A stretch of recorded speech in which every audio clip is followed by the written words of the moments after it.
Alright, what's up everybody? Welcome back to another video, and in this video we're going to be talking about gaming on Linux in 2020, and it is very hot here. I am kind of sweating. Not sure if you can tell. I'm kind of sweating. Can't tell too much in the camera, but I'm sweating. It is 88 degrees here. It's going to be 90 in like an hour. It's pretty hot. And we got no air conditioning. That sucks. At least in the upstairs part. But yeah. I've got iOS beta here. You can barely see it. There we go. iOS 14 beta. That's pretty fantastic. Love it. It's actually working, and I have it on my main phone, which, honestly, I probably shouldn't have it on my main phone, but I do. Alright, so let's just get into the main topic of the video. Alright, so, Linuxgaming in 2020. So how has it changed since last year? Well, there hasn't been any big news in gaming, at least any big game changers since Steam Proton, to my knowledge. But there has definitely been a lot of changes. When I was on Windows earlier this year, I didn't think that there was any big changes, mainly because I hadn't heard of any. But now that I am back on Linux and playing some video games, and also I have visited Steam Proton, or no, not Steam Proton, ProtonDB, the ProtonDB website, I've seen huge changes. There's now tons more games that can be played on Steam Proton, either officially supported or unofficially supported. One game is Kingdom Come Deliverance, a game that I really like. It's absolutely fantastic. And then also, tons of games are supported by Linux by default now. I don't know if it's just because I'm just seeing it more often that games are supporting Linux by default, but so Crusader Kings 3, that's going to support Linux right when it launches, and that seems to be sort of a Paradox interactive thing where they will release games for Linux at launch, which we're going to see how that works. Hopefully it works well. Hopefully I'm going to be able to do a day one recording or live stream of the game. That would be absolutely fantastic, and I'm going to try to do that. But yeah, so Linux on gaming, it's gotten so much better. Now I would say if there are Windows users who are not switching to Linux due to gaming, I just say that they're probably not going to switch to Linux. There are some games like Assassin's Creed games. Some of those don't work well with Linux. Maybe you want to play a Skyrim and Assassin's Creed and stuff and have those work perfectly with Linux. You won't be able to do that. So there's still some games where it's not very easy to play with Linux, such as Red Dead Redemption 2, GTA, some of the Assassin's Creed games, Skyrim. I think Oblivion works very well in Linux.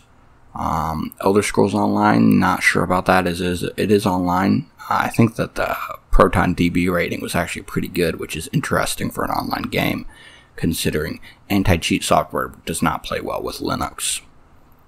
And I think Red Dead Redemption 2 and GTA 5 onlines do not work, and Red Dead Redemption 2 on its own is fairly hard. Maybe it's harder to get to work on Linux than GTA 5, not sure.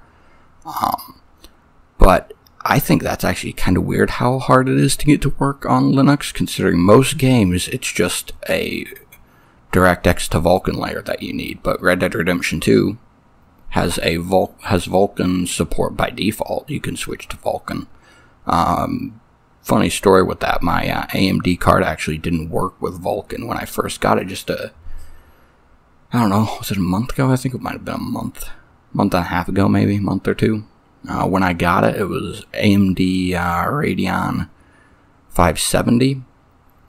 I got it, and it didn't work with the Vulkan setting on Red Dead Redemption 2 for a couple days. Then the first driver update came, and it worked, which was, honestly, I was kind of confused about that, because it seems like it'd be more known of an issue. There was nobody talking about the same issues that I was having, which were mostly lighting issues with the Vulkan. But it worked after a driver update, which was odd. Maybe there was something wrong with my driver that got fixed after the update. But enough rambling. Gaming on Linux is better than it used to be. Much better than it was a year ago. it just was sort of a slow transition, so nobody really talked about it so much. But yeah, I think that is absolutely fantastic. A lot of gamers can now switch to Linux if they really want to. There's just a few games that they will have to go without playing, and in my opinion, that's not that hard to do, especially if you get games like Crusader Kings 2 that are free and available for Linux. I honestly think that's awesome that they made Crusader Kings 2 free. But yeah, hopefully there's going to be Crusader Kings 3 update coming out.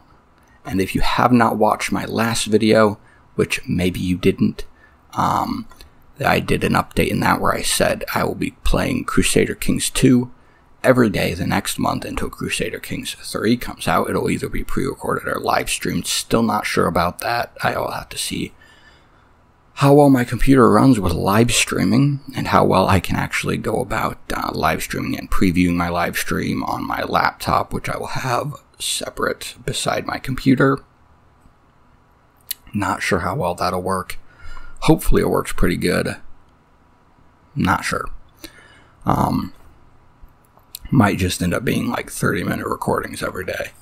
But that will be pretty interesting. And then CK3 video, hopefully on launch day. That'll be pretty cool. But yeah, in conclusion, gaming on Linux, it's better. Still not as good as Windows. It's much better than it used to be, which I kind of say that. I've said that every time I make a Linux gaming video. Better than it used to be, not better than Windows. Basically, it's the same conclusion that I've come up with through all the other videos that I've made. I think I've only made 2. So, hope y'all liked the video. I barely covered anything in this video, but hope y'all liked the video. And I will see you all in the next video.